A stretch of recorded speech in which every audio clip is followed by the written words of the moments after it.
स्वयं की मार्केटिंग कीजिए। लोग आपको आदर नहीं देंगे जब तक आप स्वयं को आदर नहीं देंगे। लोग आपकी कीमत नहीं समझेंगे जब तक आप अपनी कीमत नहीं समझेंगे।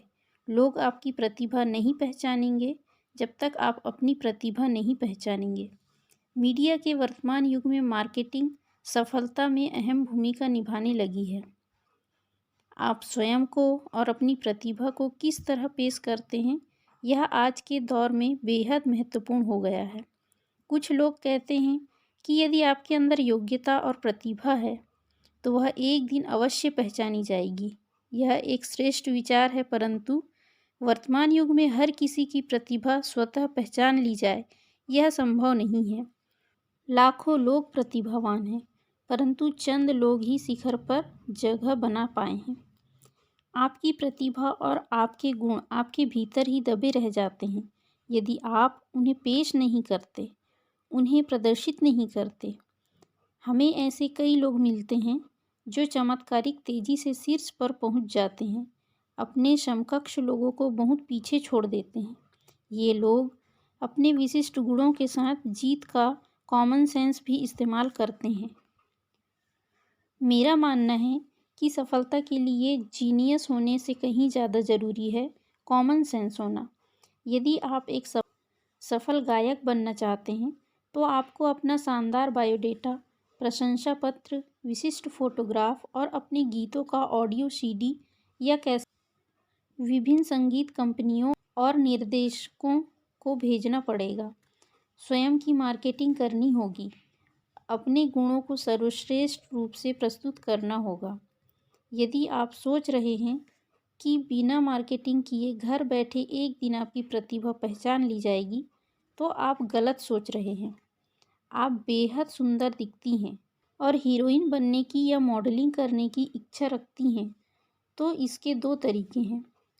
मुंबई में जाकर रेस्टोरेंट, शॉपिंग मॉल और क्लबों में घूमती रहिए ताकि निर्देशक या फोटोग्राफर आपको देख ले और आपको मौका मिल जाए। लेकिन इसमें एक रिस्क है। हो सकता है आप नायिका बनने की चाह रखती हों, लेकिन जब तक निर्देशक की आप पर नज़र पड़ी, आपकी उम्र चरित्र अभिनेत्री बनने लायक हो गई। दूसरे तरीके यह है, आप अपना एक बेहतरीन पोर्टफोलियो बनवाएं और विभिन्न विज्ञापन कंपनियों को भेज दें, या आप मिस इंडिया जैसे कॉन्टेस्ट में हिस्सा लेकर प्रकाश में आ जाएं। शुरुआती स्तर पर अपनी प्रतिभा का भोंपू स्वयं बजाना पड़ेगा। अपनी तारीफ स्वयं करनी होती है। खुद की मार्केटिंग करना शर्मिंदगी वाली बात नहीं है। मुझे नौकरी हेतु भेजा गया एक उम्मीदवार का बायोडेटा याद है। उसने लिखा था, मैं एक असाधारण व्यक्ति हूँ और आपकी कंपनी के लाखों रुपये पहले दिन से ही बचा सकता हूँ। साथ ही बिना 1 रुपया खर्च किए आपको 10% अतिरिक्त कर्मचारी दे सकता हूँ। इंटरव्यू के पहले ही उसका नाम इंटरव्यू पैनल के सदस्यों की जुबान पर था। कोई उसे मूर्ख कह रहा था, कोई साहसी तो कोई असाधारण, लेकिन हर कोई उसकी बात सुनना चाहता था। वह सबका ध्यान खींचने में कामयाब हो चुका था। इंटरव्यू में उससे पहला सवाल पूछा गया, क्या तुमने बायोडेटा में जो लिखा है वह सच है? उसने जवाब दिया, हाँ, वह सच है। पैनल ने पूछा, कैसे संभव है? उसने कहा, महोदय, नौकरी के लिए आवेदन देने के पहले मैंने आपकी कंपनी की कार्यशैली और कर्मचारियों के तौर तरीकों का अध्ययन किया है। इसमें मैंने पाया है कि आपके लगभग 100 कर्मचारी आधा घंटा देर से आते हैं और आधे घंटे पहले ही चले जाते हैं। आप साल में कुल मिलाकर 36,500 घंटों की तनख्वाह मुफ्त बांट रहे हैं। यदि आपके संस्थान में कार्य की अवधि 8 से 10 घंटे की है, तो यह मानिए कि आपके 100 कर्मचारी प्रतिदिन 1 घंटा देर से आने और जल्दी जाने की वजह से 10% समय व्यर्थ करते हैं। यदि सबको समय पर पहुंचना अनिवार्य कर दिया जाए तो 36,500 घंटों की मुफ्त तनख्वाह बचेगी और 10% कार्य के घंटे बढ़ जाएंगे। उस उम्मीदवार ने सबके दिलों में जगह बना ली और चुन लिया गया।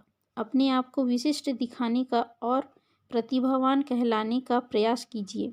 लोगों से मिलिए, उन्हें प्रभावित कीजिए, अखबारों में लिखिए, सुर्खियों में दिखिए, जो कर सकते हैं वह सब कुछ कीजिए, लेकिन भीड़ से अलग नज़र आइए। जब आप खुद की मार्केटिंग करेंगे तो लोग आपको कई तरह के नाम देंगे, जैसे अवसरवादी, अति महत्वाकांक्षी, ओवर स्मार्ट, चापलूस आदि। उनकी परवाह मत कीजिए, क्योंकि थोड़े दिन बाद उनकी जुबान पर एक ही शब्द बचेगा, सफल। स्वयं को सलीके से पेश कीजिए, अच्छा पहनिए, श्रेष्ठ नजर आइए, अपने बाहरी आवरण पर ध्यान दीजिए। व्यक्तित्व ही सकारात्मक प्रथम प्रभाव बनाता है।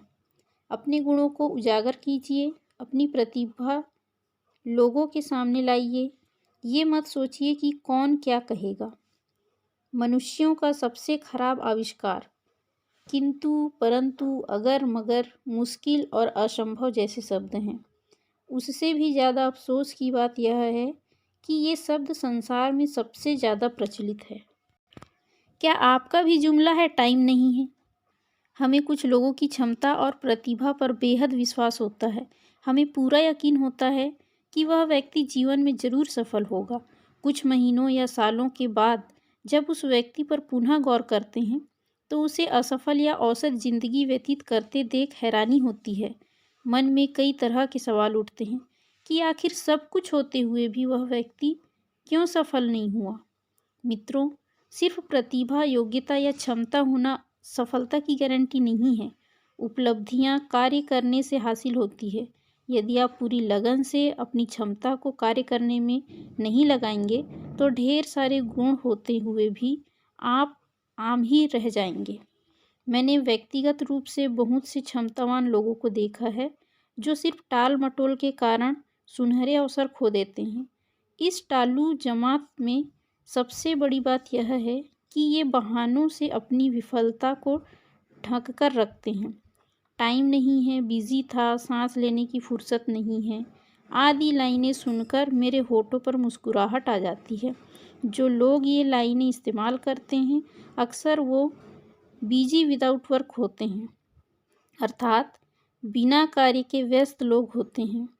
मेरा मानना है कि जो व्यक्ति वाकई में बहुत सारी जिम्मेदारी उठा रहा है उसी में योग्यता है कि वह एक और जिम्मेदारी उठा सके। जो वाकई में व्यस्त है उसी के लिए संभव है कि वह एक महत्वपूर्ण कार्य समय से कर सके। सर्वे के आंकड़े कहते हैं कि आम भारतीयों में टाल मटोल की ज़बरदस्त प्रवृत्ति है। सीधा उदाहरण देखना हो तो टेलीफोन बिल, बिजली बिल, परीक्षा फार्म आदि की अंतिम तारीखों पर लंबी लाइनों को देख लीजिए। अंतिम तिथि से भी ज़्यादा फार्म विलंब शुल्क के साथ जमा होते हैं। हम हर रोज़ काम को टालते हैं। वह काम धीरे धीरे इमरजेंसी बन जाता है। हमें उसका तनाव झेलना पड़ता है और उसके लिए अतिरिक्त धन भी खर्चा करना पड़ता है। इस आलस और टालमटोल से गैर ज़रूरी काम जमा हो जाते हैं और इनके चक्कर में ज़रूरी काम छूट जाते हैं। आप भी बहुत से ऐसे लोगों को जानते होंगे जो हमेशा व्यस्तता का बहाना करते हैं, लेकिन हकीकत में सबसे ज़्यादा खाली समय उन्हीं के पास होता है। ज़रा ठंडे दिमाग से एक नज़र अपनी दिनचर्या पर डालिए। कहीं आप भी तो समय व्यर्थ करने और टालमटोल की प्रवृत्ति का शिकार तो नहीं?